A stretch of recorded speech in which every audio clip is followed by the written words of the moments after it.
Mahanadi serial prediction பார்க்கறதுக்கு முன்னாடி யாரெல்லாம் நம்ம சேனலுக்கு புதுசாக வந்திருக்கீங்களோ நம்ம சேனலை சப்ஸ்கிரைப் பண்ணிக்கோங்க. விஜய் காவிரியை சேர்த்து வைக்கணும்னு சொல்லிட்டு சாரதா போடுற பிளான்னா தலையை சுற்றி மூக்க தொடுற மாதிரி இருக்குது. அதுக்கு நேரடியாக உண்மையை சொல்லிடலான்னு யாரெல்லாம் நினைக்கிறீங்களோ இந்த வீடியோக்கு ஒரு லைக் போட்டுருங்க. இங்கே வீட்டுக்கு வந்து சாரதாவையும் காவேரியும் விஜய் விட்டுறாங்க. விட்டுட்டு இந்த மாதிரி எல்லாம் இனிமேல் பண்ணாதீங்கம்மா அப்படின்னு சொல்லிட்டு விஜய் வந்து சாரதா கிட்ட சொல்கிறாங்க. உடனே காவேரி இருந்துக்கிட்டு, அம்மா இந்த மாதிரிலாம் இனிமேல் நான் உங்ககிட்ட பேசவே மாட்டேம்மா, என்னை மன்னிச்சிடுமா, தயவு செஞ்சு இந்த மாதிரி என்னை விட்டு போகணும்னு சொல்லிட்டு முடிவு எடுத்துறாதம்மா, உன்னை விட்ட எனக்கு யார் இருக்கா அப்படின்ட்டு காவேரி அழுகுறாங்க.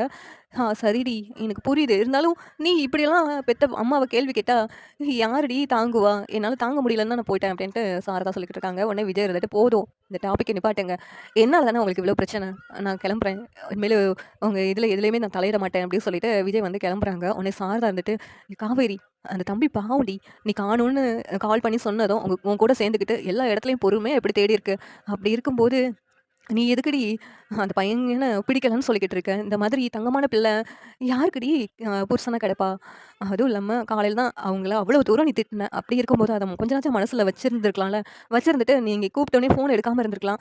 அதுவும் அதை கொஞ்சம் கூட மனசில் வச்சுக்காம எல்லா இடத்துலையும் உங்க கூட சேர்ந்து தேடி அலைஞ்சிருக்கிறாருல, வேற ஒரு ஆளாக இருந்தால் இப்படியெல்லாம் பண்ணியிருப்பாங்களா, நீ அப்படி அவரை பேசுன, நான் பெத்த அம்மா என்ன நீ அப்படி பேசுனேன்னு சொல்லிட்டு நானே கோச்சிக்கிட்டு போயிட்டேன், உங்ககிட்ட இருக்கக்கூடாது பேசக்கூடாதுன்ட்டு.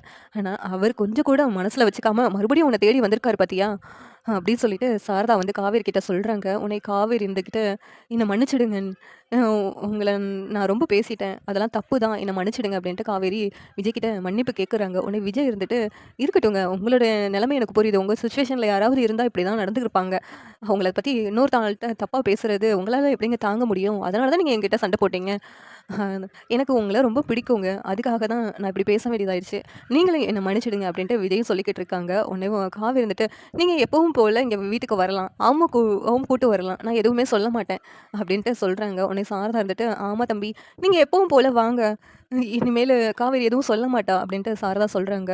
காவேரி இருந்துக்கிட்டு, ஆமாம் இனிமேல் நான் எதுவும் சொல்ல மாட்டேன் அப்படின்ட்டு சொல்கிறாங்க. அதுவும் இல்லாமல் மதர்ஸ் டே ஃபங்க்ஷன் வந்து ஸ்கூலில் நடக்குது, ஆனால் அதில் அம்மு கலந்துக்க முடியலன்னு சொல்லிட்டு ரொம்ப ஃபீல் பண்ணா, எனக்கு அதை பார்க்கும்போது ரொம்ப கஷ்டமாக இருந்துச்சுங்க அப்படின்ட்டு காவேரி சொல்லிக்கிட்டு இருக்காங்க.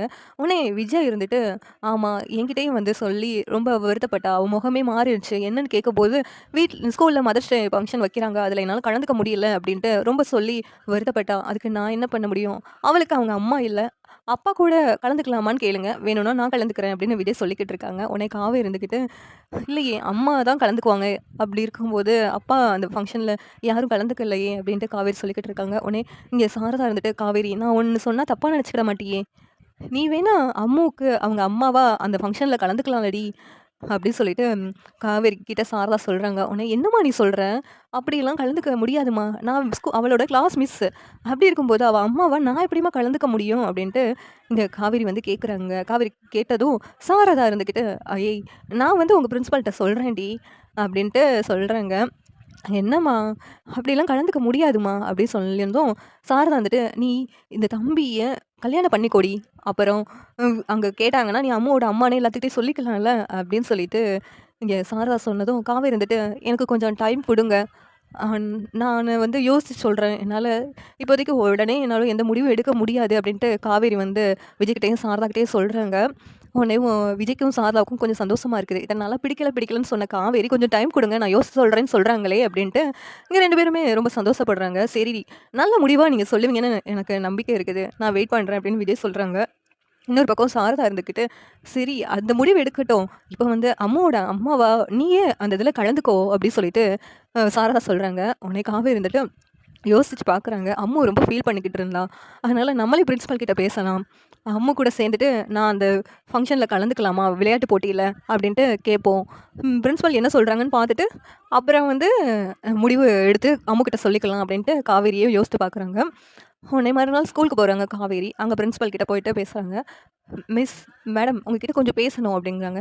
என்ன காவேரி சொல்லுங்கள் அப்படின்னு சொல்லிட்டு பிரின்ஸிபல் சொன்னதும், மேம் அம்மாவோட அம்மா இல்லைல்ல, அதனால் அந்த மதர்ஸ் டே ஃபங்க்ஷனில் அந்த பொண்ணு அவங்க அம்மாவை ரொம்ப மிஸ் பண்ணுறா, அதனால் அவங்க அம்மாவா நான் வந்து அந்த ஃபங்க்ஷனில் கலந்துக்கலாமா மேடம், அந்த விளையாட்டு போட்டிகளெல்லாம், அந்த குழந்தை கொஞ்சம் சந்தோஷப்படுவா, என்னுடைய ரிலேட்டிவோட பொண்ணுனால தான் நான் இப்படியெல்லாம் வந்து உங்ககிட்ட கேட்குறேன், ப்ளீஸ் மேம் கொஞ்சம் பெர்மிஷன் குடுக்க முடியுமா? அப்படிங்கிறாங்க. உடனே அன்னைக்கு தான் நான் உங்ககிட்டயே சொல்லிட்டேன் காவேரி. நீங்க அந்த குழந்தைய ரொம்பவும் வருத்தப்படாம கேர் பண்ணி பார்த்துக்கிட்டா போதும் அப்படின்ட்டு. அப்படி இருக்கும்போது நீங்க என்னனாச்சும் பண்ணிக்கோங்க. அந்த குழந்தைய நீங்க நல்லா பார்த்துக்கிட்டா சரி அப்படின்ட்டு எங்க பிரின்சிபல் சொல்றாங்க. ஆனா காவேரிக்கு கொஞ்சம் ஷாக்கா தான் இருக்குது. எல்லா ஸ்கூல்லயும் இப்படிலாம் நடந்துக்குவாங்களா? அப்படின்னு சொல்லிட்டு. சரி இத அம்மு கிட்ட சொன்னா, அம்மு ரொம்ப சந்தோஷப்படுவா அப்படின்ட்டு காவேரி வந்து அம்மு கிட்ட போயிட்டு, "அம்மு உனக்கு ஒரு சந்தோஷமான விஷயம் சொல்லவா?" அப்படிங்கிறாங்க. உடனே "என்ன மிஸ்?" அப்படின்ட்டு அந்த குழந்தை கேட்குது. அதாவது மதர்ஸ் டே ஃபங்ஷன் இருக்கு பார்த்தியா? அன்னைக்கு நீ எந்த காம்படிஷன்லயும் கலந்துக்க முடியலன்னு சொல்லிட்டு ரொம்ப வருத்தப்பட்டல்ல? அதில நீ கலந்துக்க போற அப்படிங்கிறாங்க. மிஸ் எனக்கு தான் அம்மா இல்லல்ல. நான் எப்படி அதில கலந்துக்க முடியும்? அப்படின்ட்டு அந்த குழந்தை கேட்குது. உடனேவும் இங்க பாரு ம் அம்மு நீ எதுக்கும் வருத்தப்படாத. நான் இருக்கேன் பாரு. நான் தான் உனக்கு அதில அம்மாவா அந்த காம்படிஷன்ல உன் கூட சேர்ந்து விளையாட போறேன். அப்படின்னு சொன்னதும், "நிஜமாவா மிஸ்?" அப்படின்னு சொல்லிட்டு அந்த குழந்தை கேட்குது. "ஆமா நிஜமா தான்" அப்படின்னு சொல்லிட்டு காவேரி சொல்றாங்க. உடனேவும் மிஸ் அப்பனா நான் உங்கள அம்மான்னு கூப்பிடவா? அப்படிங்கிறாங்க. உடனே காவேரி யோசிச்சுட்டு யோசனையா இருக்கிறாங்க. காவேரியோட குழந்தை இருந்துக்கிட்டு, "அம்மா" அப்படின்னு கூப்பிடுது. அப்படியே அந்த அங்கே எமோஷனல் ஆயிடுறாங்க காவேரி இருந்துக்கிட்டு. "இல்ல அம்மு, நீ எப்பவும் போல என்ன மிஸ்ஸுன்னே கூப்பிடு" அப்படின்னு சொல்லிட்டு காவேரி வந்து சொல்றாங்க.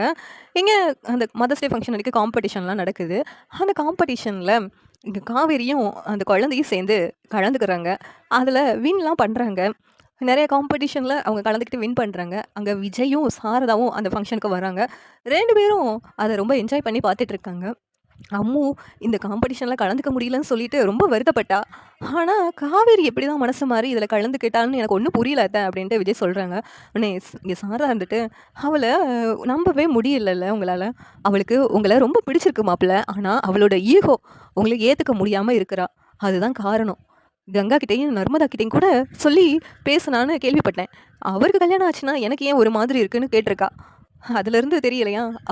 அவளுக்கு உங்கள பிடிக்கும் மாப்ள. அவ ஈகோ பிடிச்சவ. அதான் இப்படி பண்ணிக்கிட்டு இருக்கா.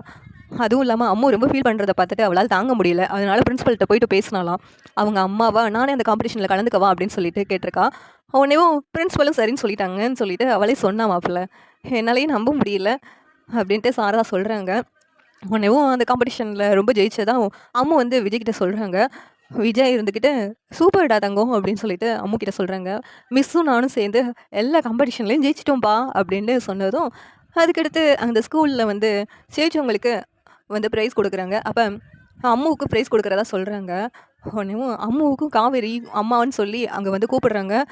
அவங்க அம்மா காவேரியும் வந்து இந்த பிரைஸ வாங்கிக்கணும்னு சொன்னதும், இங்க அம்மாவும் காவேரியும் சேர்ந்தே வந்து அங்க பிரைஸ்லாம் வாங்குறாங்க. உடனே அம்மு இருந்துக்கிட்டு, "எங்க அப்பாவும் இங்க வந்து வாங்குனா நல்லாயிருக்கும்" அப்படின்னு சொல்லிட்டு விஜயும் கூப்பிடுறாங்க. விஜய், காவேரி, அம்மு 3 பேருமே அத வாங்கிட்டு சந்தோஷப்பட்டுட்டு இருக்காங்க. இந்த நேரத்தில சாரதா அத பார்த்து சிரிச்சுக்கிட்டு இருக்காங்க. இங்க விஜய்க்கும் ரொம்ப சந்தோஷம். காவேரியோட சேர்ந்து உங்க பொண்ணு இந்த காம்படிஷன்ல கலந்துக்கிட்டு உங்க பிரைஸ்லாம் வின் பண்ணியிருக்காங்க. அதுவும் அம்மாவா அப்படின்னு சொல்லிட்டு அவ்வளவு சந்தோஷப்படுறாங்க. இதெல்லாம் பார்க்கும்போது இதெல்லாம் ரியல் ஆனா எப்படி இருக்கும் அப்படின்ட்டு சாரதா ஃபீல் பண்ணிட்டு இருக்காங்க. விஜயும் தான். இருந்தாலும் விஜய்க்கு உள்ளுக்குள்ள ஒரு நம்பிக்கை. காவேரி எனக்கு அது ஒரு நாள் நம்ம கல்யாணம் பண்ண சம்மதிப்பா அப்படிங்கிற நம்பிக்கையோட விஜய் இருக்கிறாங்க. இங்க அம்மாவும் சந்தோஷப்படுறாங்க. இந்த சீரியல் எப்படி இருந்தா நல்லாயிருக்கும்னு நீங்க நினைக்கிறீங்கன்னு கமெண்ட் பண்ணுங்க. இந்த வீடியோ பிடிச்சிருந்தா லைக் பண்ணுங்க, ஷேர் பண்ணுங்க, சப்ஸ்கிரைப் பண்ணுங்க. Thank you.